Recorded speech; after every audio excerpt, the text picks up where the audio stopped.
Hello students, तो आज हम लोग पढ़ने वाले हैं कैंट डेफिशिएंसी के बारे में। अब कैंट डेफिशिएंसी, कैंट इक्विलिब्रियम, ये सारी चीजों को थोड़ा सा कोरिलेट करेंगे एक दूसरे से। अगर कैंट डेफिशिएंसी की बात करें तो कैंट डेफिशिएंसी क्या होती है? ये एक तरीके का डिफरेंस रहता है किस किस के बीच में।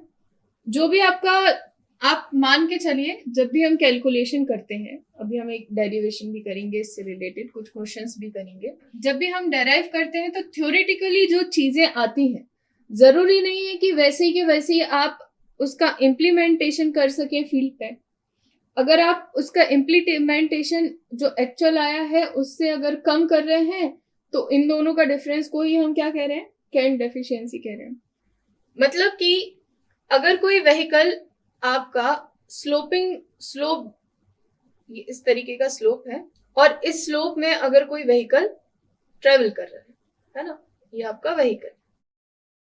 तो जब हमारा व्हीकल इस स्लोप में ट्रेवल करेगा, तो आपको भी पता है कि अगर ये कर्विकल पाथ है, तो कर्विकल पाथ में सेंट्रीफ्यूगल फोर्स तो लगेगा ही लगेगा।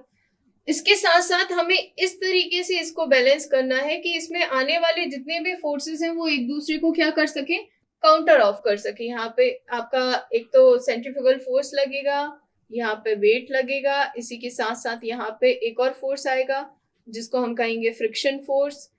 ये सेंट्रीफ्यूगल के कारण यहाँ पे थ्रस्ट क्रिएट होगा। अब मान के चलते हैं कि हमें यहाँ पे जो आपका एक्चुअली या थ्योरेटिकली हमें जो प्रोवाइड करना था, है ना, इक्विलिब्रियम के लिए जो रिक्वायर्ड हाइट थी वो 20 सेंटीमीटर कुछ थी। यहाँ पे इतना हमें सुपर एलिवेशन देना है 20 सेंटीमीटर समथिंग।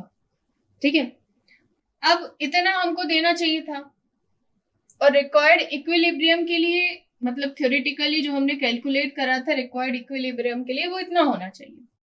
अब हमने क्या करा, हमने जब हम साइड पे बना रहे थे तो साइड की कुछ कंडीशंस ऐसी थी कि हमने क्या करा, हमने इसको 22 सेंटीमीटर दे दिया, है ना। अब अगर मैं देखूं इन दोनों के बीच में क्या है, डिफरेंस ज्यादा है। तो ये हमारा वो कंडीशन था, ये जो हमारा कैलकुलेटेड इक्विलिब्रियम था, ये इक्विलिब्रियम की कंडीशन है ना। मतलब कि ये ऐसा कैंट है, ये जो हाइट है, ये जो हम यहाँ पे हाइट दे रहे हैं, ये सेटिस्फाई कर रही है कि हमारी बॉडी स्टेबल है। मगर हमने क्या करा, इस हाइट से कुछ साइड कंडीशन के कारण, या हमने इस हाइट को क्या कर दिया, एक्चुअल में इंक्रीज कर दिया, है ना। तो ये हमारा थ्योरेटिकल वैल्यूज आई थी, है ना। इसको हम ई लिख देते हैं क्योंकि जनरली हम ई से डिनोट करते हैं, तो इसको हम ई थ्योरेटिकल लिख देते हैं और ई एक्चुअल लिख देते हैं। तो अब क्या हुआ, हमने हाइट ज्यादा प्रोवाइड कर दी।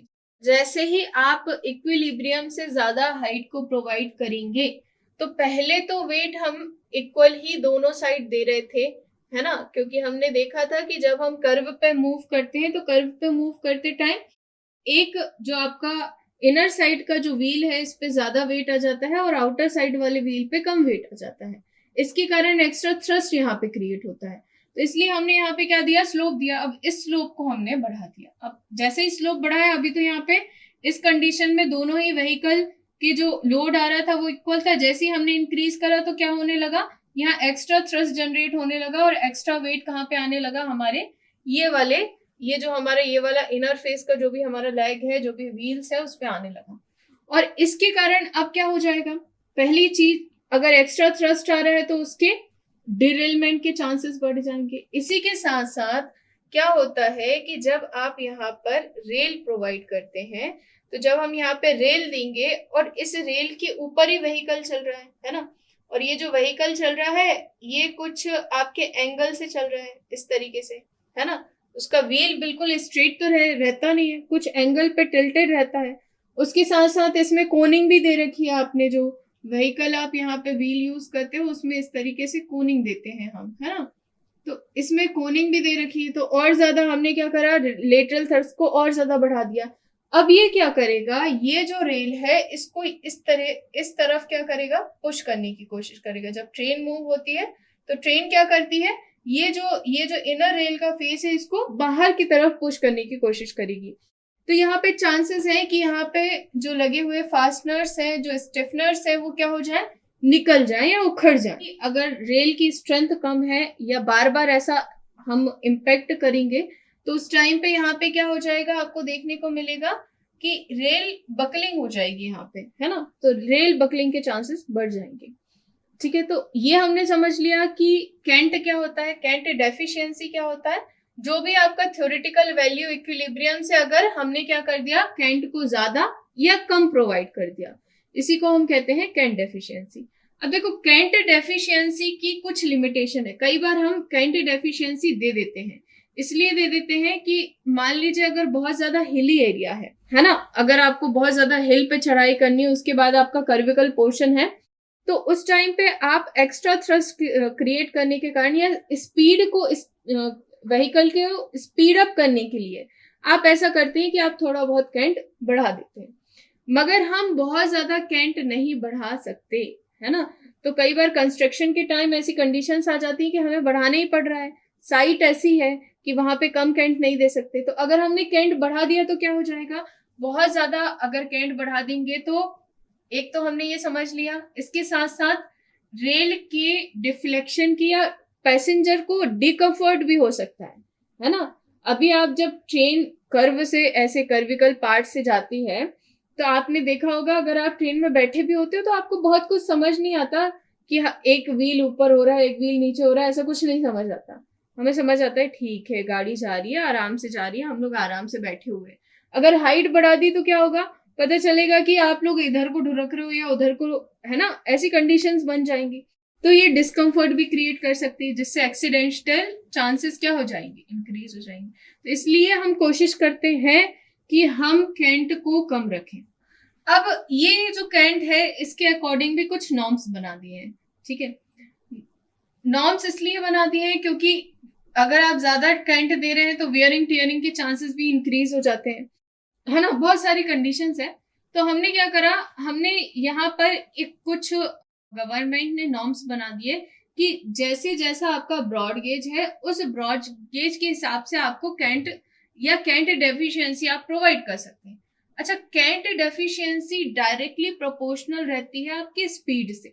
अगर आपको यहाँ पे जितनी ज्यादा स्पीड देनी है, ठीक है, उतना ही ज्यादा आपको कैंट प्रोवाइड करना पड़ेगा। कैंट दैट मीन्स कि थ्योरेटिकल या इक्विलिब्रियम वैल्यू से जो भी आप एक्स्ट्रा इंक्रीज कर रहे हो या डिक्रीज कर रहे हो उसको हम कहते हैं कैंट। ठीक है, तो अगर हम यहाँ पे कैंट की बात करें तो कैंट क्या होता है, कैंट की कुछ हम वेरियस वैल्यू दे देते हैं ब्रॉड गेज के हिसाब से।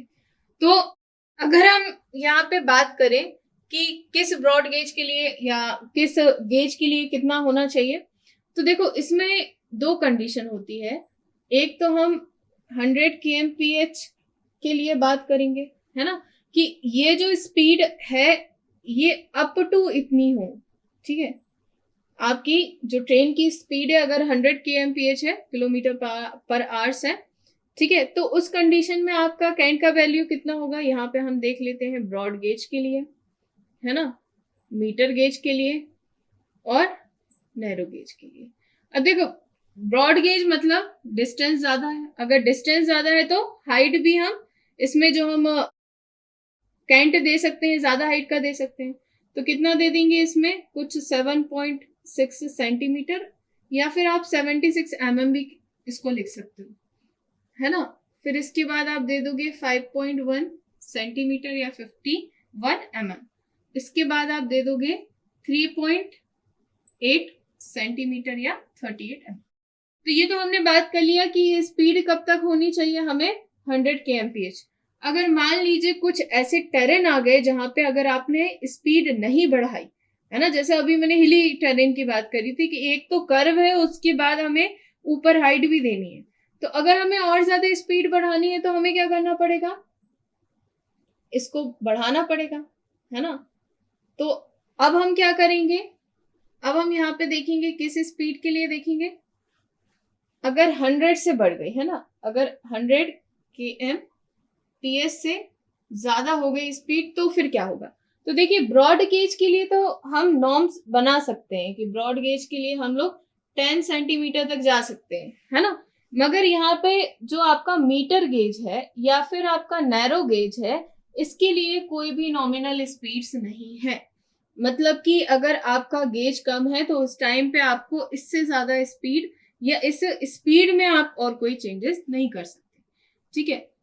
अब अगर हम रीजंस देखें कि क्या रीजंस हैं और जब इतनी सारी परेशानियां हैं तो हमें क्यों प्रोवाइड करना है कैंट, है ना। तो अभी मैंने बताया कि कैंट हम लोग क्यों दे रहे हैं जनरली, कैंट इसलिए दे रहे हैं कि व्हीकल की स्पीड को कर्व में बढ़ा सके।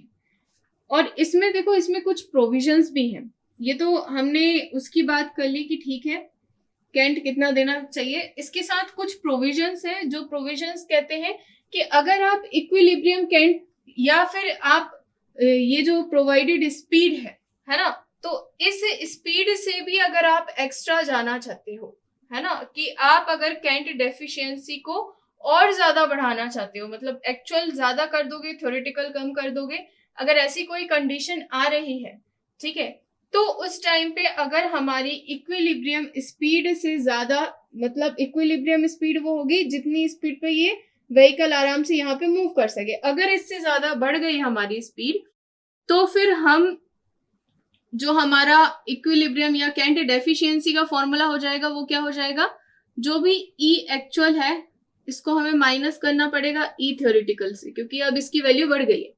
तो उस कंडीशन में अगर आपकी इक्विलिब्रियम स्पीड से ज्यादा स्पीड अगर आप देना चाह रहे हैं तो फिर यहाँ पे आपको कैंट भी ज्यादा देना पड़ेगा। यहाँ पे आप कैंट भी कम देना पड़ेगा। यहाँ पे आप 7.6 सेंटीमीटर तक जा रहे थे तो आप यहाँ पे कितना जाओगे, 7.5 तक ही जाओगे। मगर मीटर गेज में आप इसको इंक्रीज कर सकते हो, जैसे भी कि आप यहाँ पे 3.8 तक जा रहे थे इक्विलिब्रियम स्पीड के टाइम पे, मगर यहाँ पे हम 6.5 सेंटीमीटर तक जा सकते हैं, ठीक है। प्रोवाइड क्यों करना है, इसका कारण हमने समझ लिया कि हम स्पीड बढ़ाना चाह रहे हैं कोई भी टेरेन में, इसलिए हमें कैंट देना पड़ेगा। अगर कैंट नहीं देंगे तो हम ऊपर की चढ़ाई नहीं चढ़ सकते। आई होप कि आपको ये सारी चीजें समझ आई होंगी। देखिए कॉम्पिटिटिव एग्जाम और आपकी आरजीपीवी एग्जाम, मतलब हर एग्जाम के अगर उससे देखा जाए तो ये टॉपिक बहुत ज्यादा इंपॉर्टेंट है, मतलब इसको बहुत डीप में पढ़ना है आपको। आई होप कि आपको समझ आया होगा। Thank you.